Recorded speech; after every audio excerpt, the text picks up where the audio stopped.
Good evening, good evening, good evening. This is Let's Just Talk with Kim. And of course, I am Kim, and I am so excited about this evening's topic. We're going to be diving in deep and just having a girlfriend's chat. And I hope that everyone who is watching will get a little something out of it.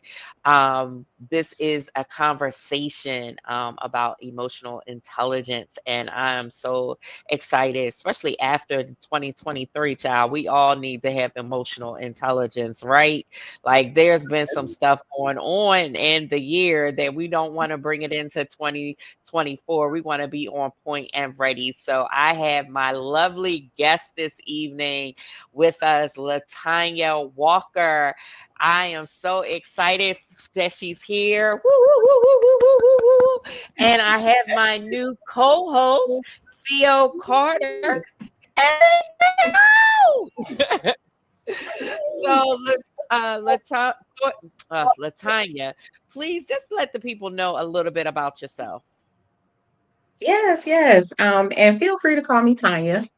Okay, So awesome. I am a native Detroiter. I'm proud to be from the east side of Detroit. I went to King High School. I went to Baker College and Wayne State University. So both Detroit schools. I work at a place called COTS, which is a family homeless shelter in Detroit. Hmm. I'm one of the leadership team there, so I'm director of coaching, which is something new in this field, offering coaching instead of just traditional case management and social work. Hmm. And then I also have a business that's called the Ladies League of Detroit, which is a social network for women in Detroit. Amen. Amen. That sounds awesome. And my lovely co-host, I won't leave you out since this is our first show together, kicking off this new year right. I want you to tell the people a little bit about yourself as well. Well, before I tell people about myself, Latanya, could you tell people where they can find you? Yes, yes. You They can can me. find me on Facebook, and it's Latanya Walker. My name is just the same. Also, the website for my women's group is the Ladies League of Detroit.com. Nice. Amen. Okay. We will do that again at the end because for those that kind of jump in the middle, I like to end off with how we can get in touch with you. Well, I was being selfish. I wanted the information for myself. Uh-huh. It's also in on YouTube. It is in the information for the show, so you should be able to get it there as well. Great. All right. So who am So I'm Theodora Carter, but I go by the name of Theo. So most people call me Theo. I am a human resources professional by trade. I've been in the field of human resources for over 25 years. About 3 years ago, I started coaching and HR consultant business. And so I am a certified life and career coach, and I help women 40 and above navigate the transitions that happen in life. Whether it's divorce, whether it's career, whether it's empty nest, whether it's I just need to reignite my passions and figure out what I want to do in the next season of my life. I help women navigate the challenges and obstacles that they may encounter along the way. And then I help small businesses manage their HR operations instead of hiring a full HR team. I'm an external partner for small businesses. Okay, all right. So tonight we are about to talk about emotional intelligence. So, Tanya, tell us about emotional intelligence. What does that really mean? Mhm. So I always like to give just the definition because it's actually very simple, just to be clear. So it's the ability to identify and manage one's own emotions as well as the emotions of others. Mm, They are depending on, the author or what you look up, there's some different factors. But the four key factors that I follow, which come from Daniel Goleman, is self-awareness, self-regulation, social skills, and relationship management. So I do have some key points here as we get into the conversation around those four areas. Okay. And that's interesting because I didn't think it was to manage for others, just for ourselves to have our own emotional intelligence of how we handle our emotions and how that impacts others, like our emotions, how it impacts others and impacts our life. But it's interesting to know that it also is how to manage other people's emotions as well. Yes, and being aware. So that makes me think of one very important part of emotional intelligence, which is reading the room. So how Mm. many people, whether they come to a meeting or a gathering or something, and you can tell they just did not read the room. It might be a calm environment and they coming in loud. It could be the opposite. It could be just being inappropriate or sharing things that shouldn't be shared at that time, different things like that. So that's actually even part of reading other people's emotions and being aware. And that's a really big part of the relationship management too, because part of building successful relationships with others is being aware of their emotions, right? Have you ever talked to a friend and they just could not tell that you was not in the mood, or they could not tell that you Mm. were in a bad place right then, or sharing things at a time that's not appropriate, things like that, is because they couldn't read your emotions. Yes, so it is more than just yourself, it's like other people. Yeah, and reading the room is so important because when you don't read the room, you don't realize when things are going left when they should be right, or right when they should be left. Like you don't pick up on the body language of others, the tempo of others. Like you just aren't reading the atmosphere to know when, like you said, if you're appropriate or not appropriate. If you are sharing something too sensitive or too private and it's making people uncomfortable, you're not reading the room to really feel how people are accepting you and what you Yeah. got to say. Yeah. I mean, I've found like for me personally, because this is something that I've studied, right, and read about, but I found like for me, it was really important for me to be not be aware of myself because I'm an empath, right, and so how I relate to other people, right, and not you know get because reading the room and really understanding right how to be empathetic to other people right without me trying to feel like I have to fix right everything for them right Mm, so that was something I really had to think about and be aware so that's where when you say self-awareness was really important for me in that regard when it came to just building relationships with other people. Yeah. And you know who's really good at reading other people's emotions? Manipulators. mm, Mm, yes, So they yes, can say use that. more. So really, this skill can be used in a good way or a bad way, because they can pick up on the people who have low self-esteem. mm-hmm, They can pick up on people who have been through certain traumas, and so they know they prone to it or drawn to it. People who are gullible, that they Hmm. know, will fall for things easy. People who might even fall for like cults and things easy, scams easy. So they master it. They nice. can read it. So it's up to us to master it so we can use it in the right way, because our purpose is actually to help people to be empathetic, to see And what a sister is struggling. It might just need a hug. mhm, Sometimes it's not even something you can say or that you can fix it all the time, but just letting the person know that you're there, things like that. So we want to use it in a good way, but I just wanted to point that out that, some people know how to use it in the wrong way. mhm, exactly.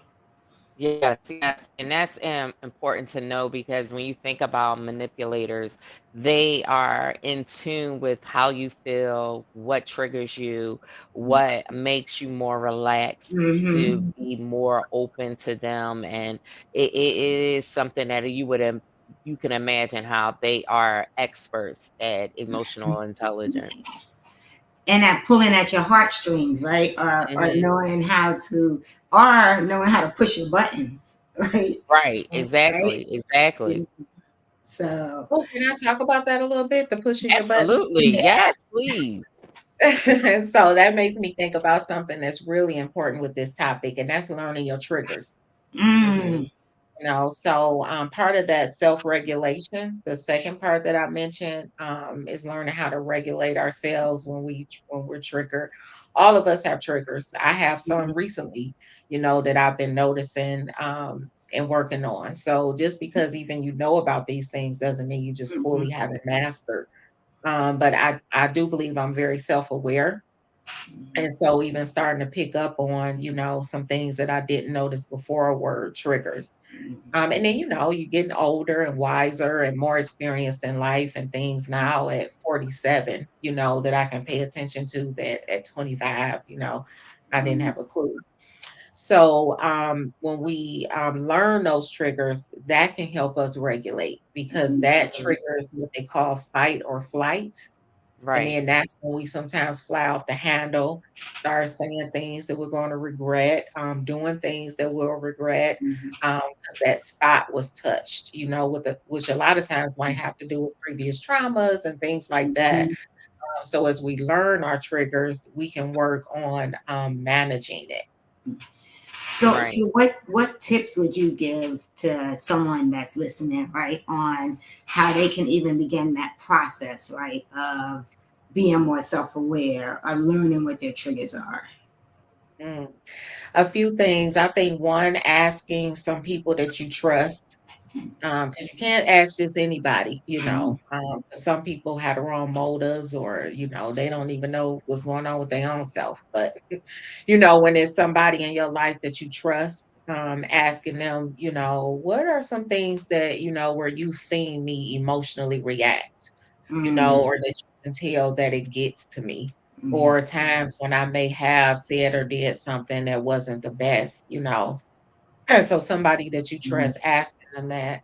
I think then being intentional to even notice it for yourself. mhm, Even when I was talking about this recently, some things going on that I was noticing the trigger, I started even noticing in my body, I could feel it like a mhm, Wow. that, getting upset. So if you start being intentional and paying attention and seeing if you feel that mhm, physical reaction in your body. Like mhm, when I get upset or emotional a lot, I might cry, my hands mhm, get wet. You might have heart mhm. palpitations, things like that. So noticing it in your own self.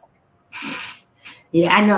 I know. Recently, I literally said to somebody, I was like, I said to one of my coworkers, I was like, this person just triggered me, right? And so I need to like take a step. Like I'm gonna log off.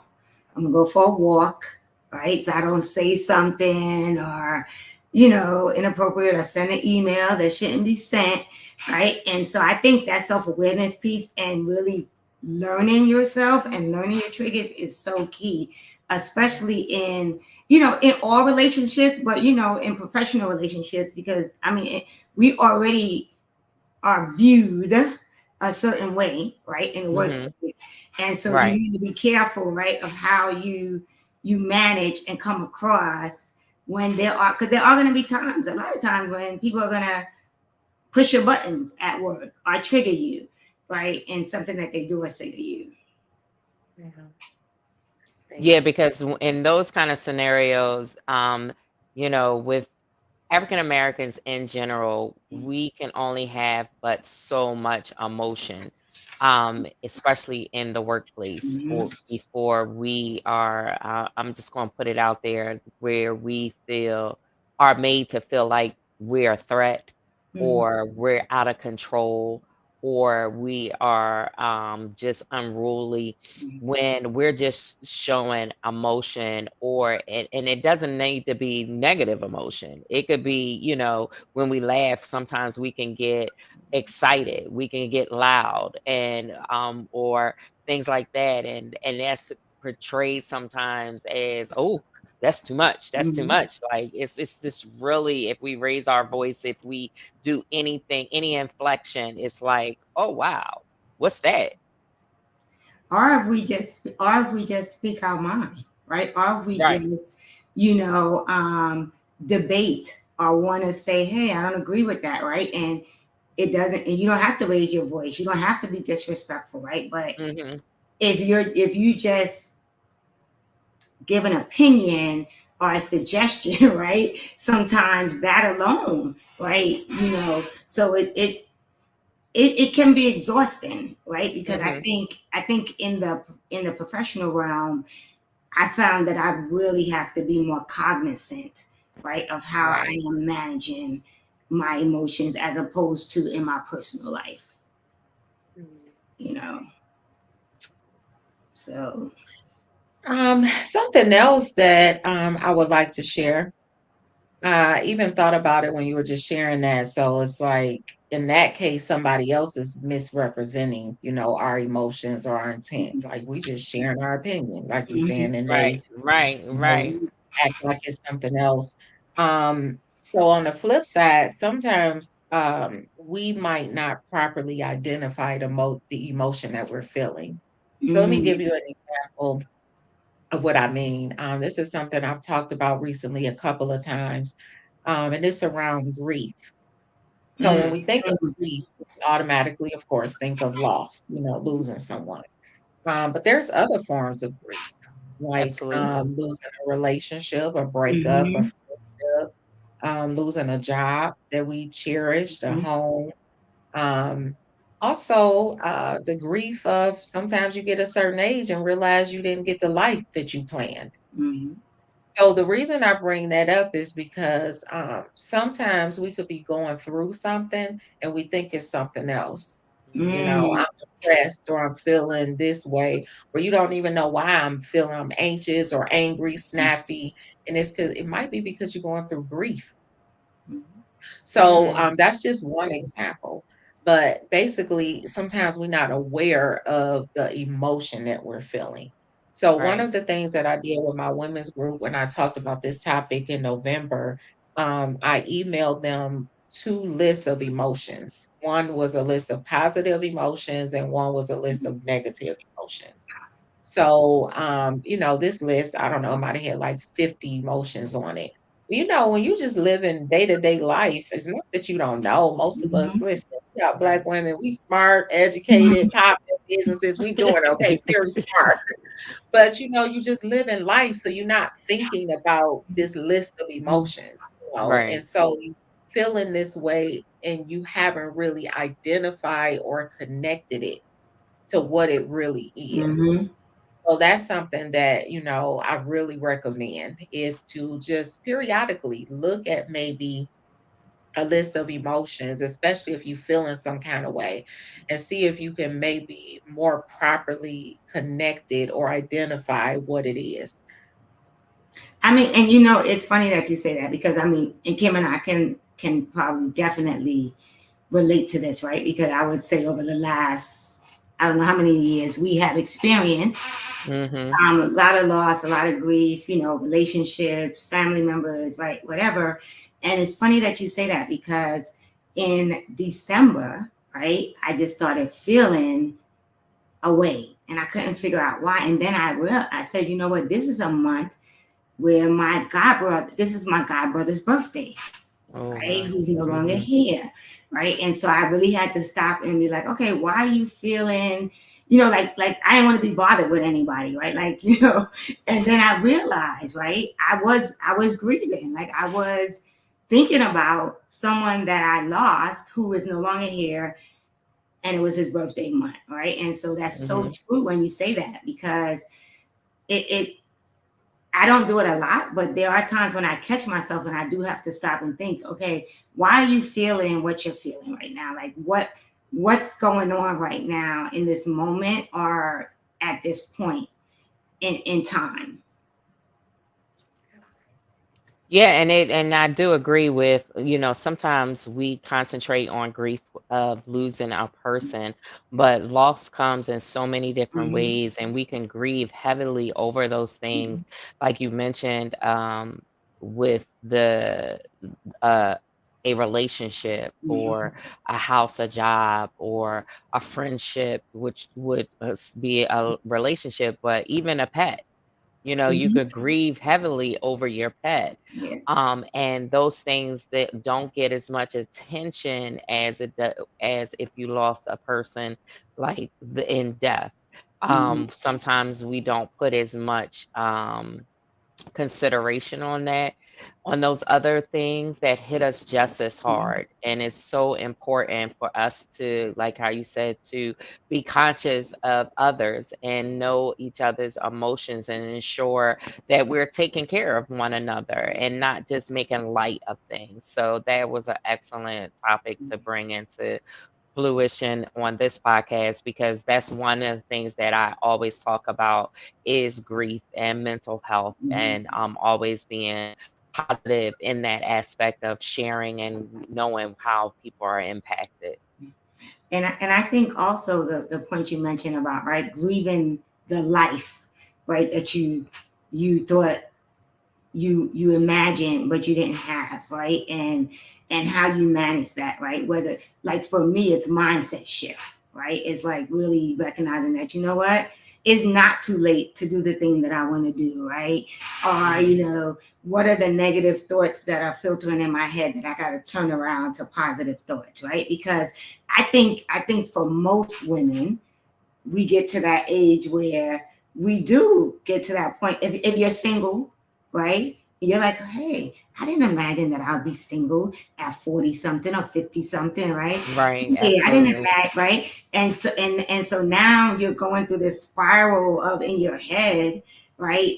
And so talk a little bit about how I mean, and I could talk about it from a coaching aspect, but that's not what we're here for.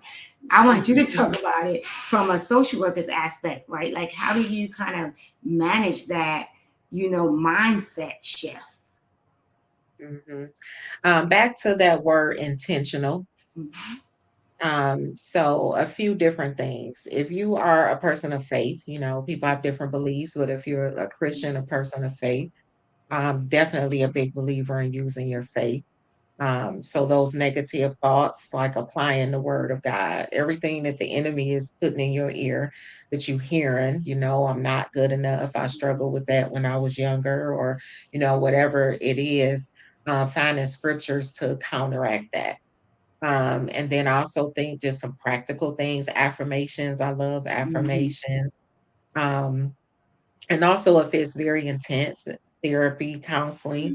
I'm so happy that we're talking about these things more now, in our community, Right. because before that was taboo. You don't Mhm. know, therapy, that's for weak people, that's for white people, all these things. So now we're talking about these things more, and realizing that our mental health, that's just like you taking care of your physical health, take care of your mental health, just like even reframing that. That's not a weakness, that's actually strong, to take care of my mental health, the mind. We've learned so much about brain development. I Mhm. study a lot about that, being a social worker, and like trauma and effects on the Mhm. brain and different things like that. So our brain, I'm just amazed by all the things that I've learned, and we have to take care of it. Mhm. And one way is our thoughts, being Mhm. aware of that, and just how that can drive our behaviors and in our life. And it's so true because I tell people all the time, my therapist is prevent. They're like, "What's wrong with you?" Not this preventative.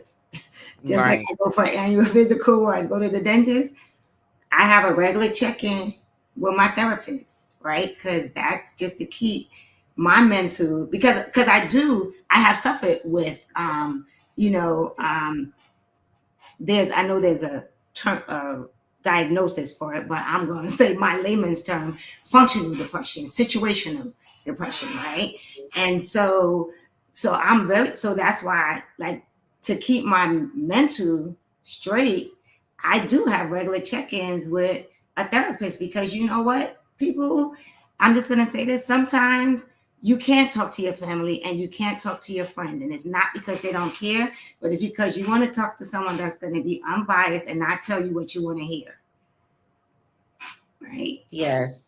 Or not keep you in a box, you know. Yes. Yeah, they sometimes, not all the time, our families can just still see us as like a child or our past, especially if you had challenges, things like that, and like keep you stuck in that. And it's like, that's Mm-hmm. years ago. I'm a whole different person, but a lot of times they don't know that and they'll keep you stuck in that. I Mm-hmm. think that's another important part of emotional intelligence is recognizing like relationships and dynamics that's not good for us. Mm-hmm. Um, and some people that we might need to cut off or Mm-hmm. limit contact. Sometimes with our family, you still have to Mm-hmm. be around them, but limit contact. Mm-hmm. Be mindful of those triggers. Now, that's a big trigger a lot of times is your family. So, Yeah, yeah. managing that, the time you Mm-hmm. spend with them or topics you talk about with them, because they can take you there. So just not Mm-hmm. even talk about certain things with them. So I talk about having hard conversations as part of emotional intelligence a lot, and even just personal development. Mm-hmm. But I also balance that with sometimes a hard conversation is just not needed because Mm-hmm. that person, back to reading other people's emotions, Mm-hmm.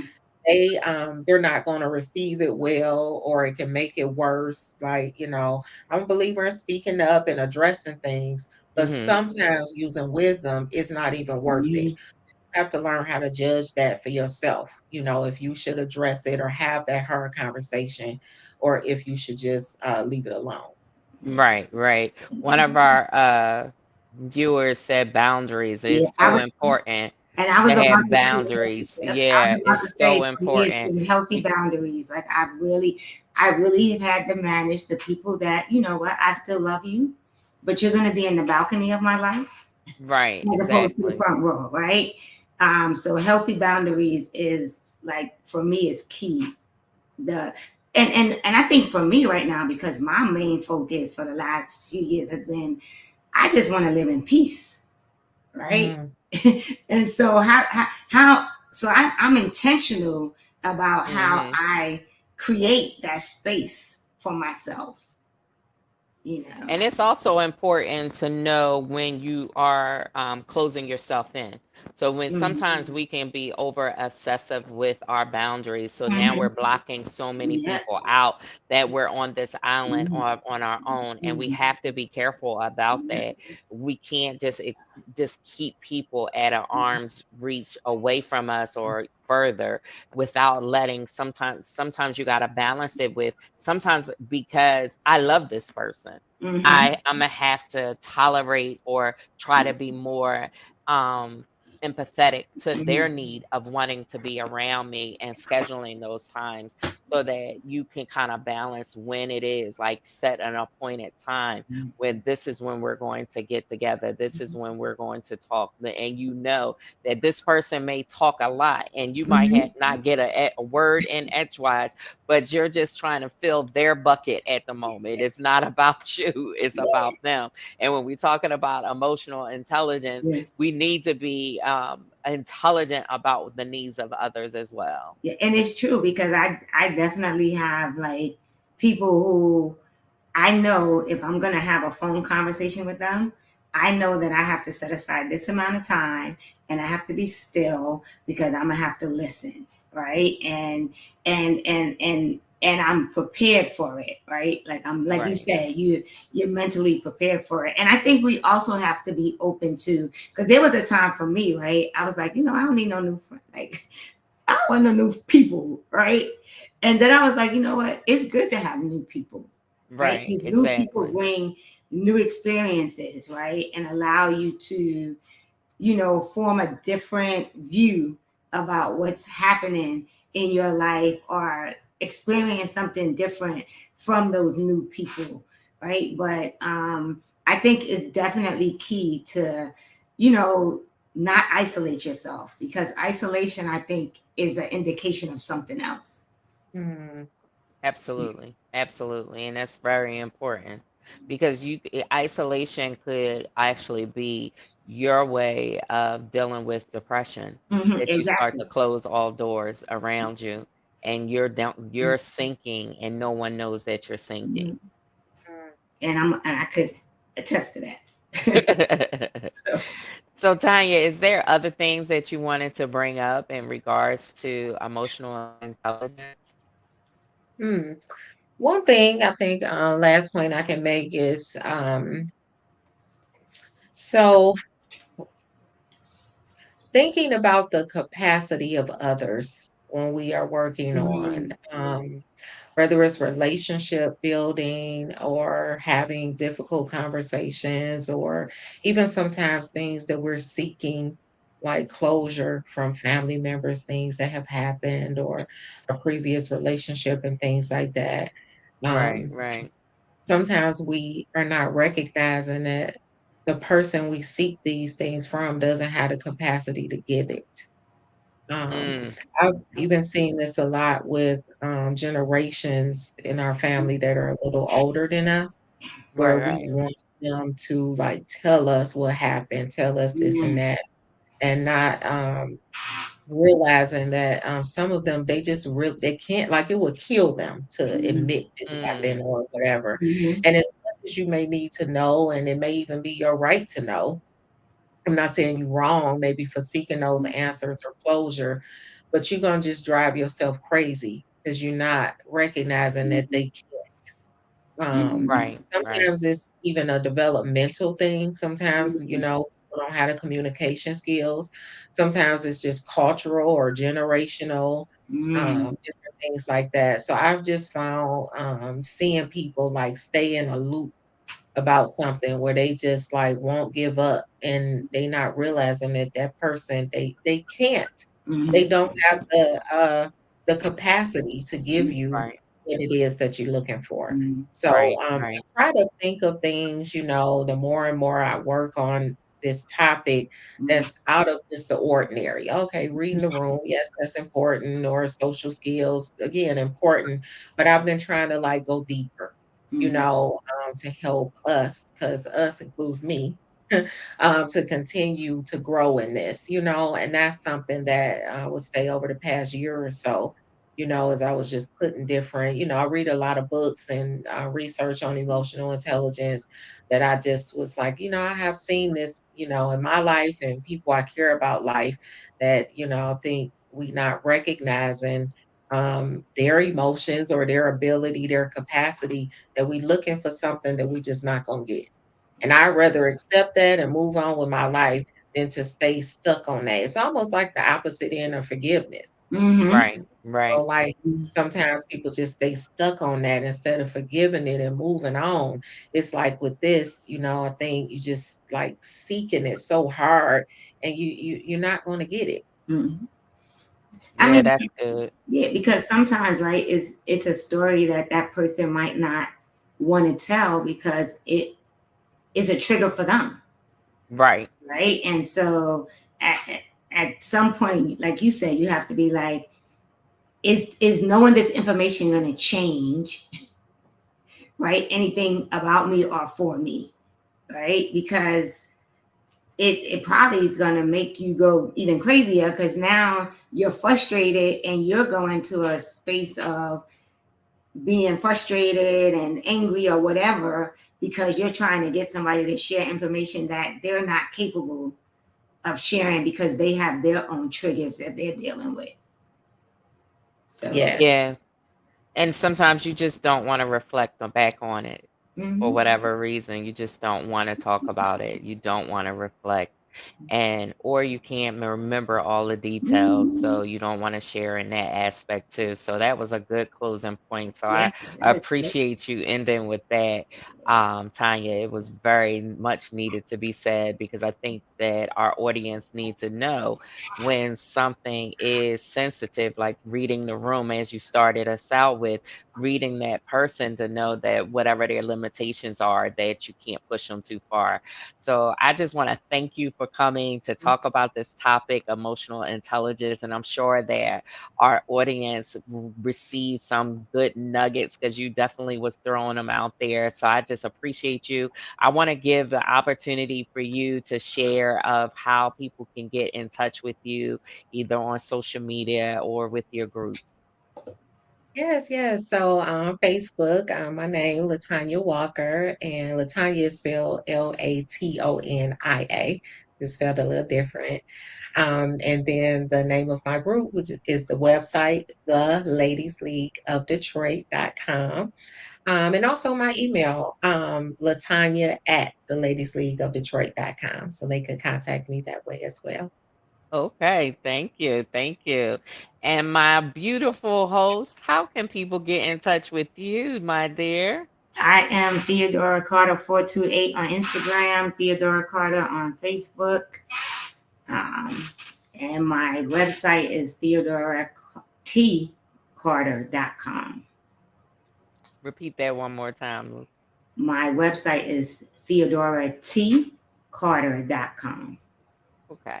I just wanted to make sure they got it because we've been saying Theo this whole time. Oh, yeah. So they Yeah, and the help does and it's you spell my name like Theodore Roosevelt, the president, but the E becomes a A. So it's right, right. instead of Theodore is Theodora. Yeah. And for me, I am Let's Just Talk with Kim on all social media platforms. And I am just delighted again to have this awesome conversation with this beautiful, powerful woman, Latanya Walker. Thank you again for sharing your expertise. And we will be back here next week. Same time, 7 p.m. Eastern Standard Time on Let's Just Talk with Kim podcast. I thank everyone for watching.